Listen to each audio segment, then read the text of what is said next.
So, if you want to heal from an affair, it is critical, super critical, that you talk about the affair. You cannot sweep it under the rug. But how you talk about the affair really, really matters.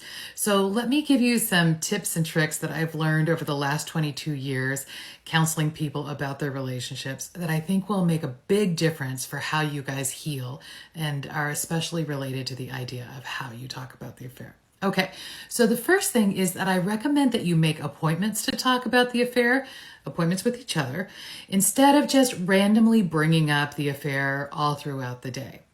Now, when an affair is first discovered, you're probably going to feel like talking all the time about the affair. And as much as I understand that, I think it's going to be much better for you if you schedule multiple appointments during the day at first, and then you kind of taper this off as time goes on, where you can talk about the affair for a little while and only talk for as long as you guys can talk productively, then take a break and have another appointment a couple hours later.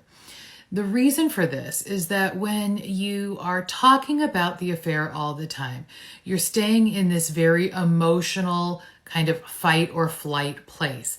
And that is very upsetting to your nervous system. And your nervous system basically starts to kind of go on override and shut down the thinking parts of your brain. And when that happens, you're going to get much less support and reassurance and empathy than you would like from those conversations. So I think it's much, much better if you can make appointments and then take breaks in between the appointments, because you're going to get a much better emotional response from your partner during those appointments when you talk about the affair. Now, between appointments, I want you to do things to actively calm yourselves down.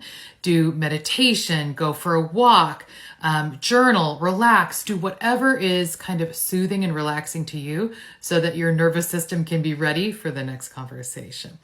Now, if you are the betrayed person, you're going to have a million questions going through your head all the time.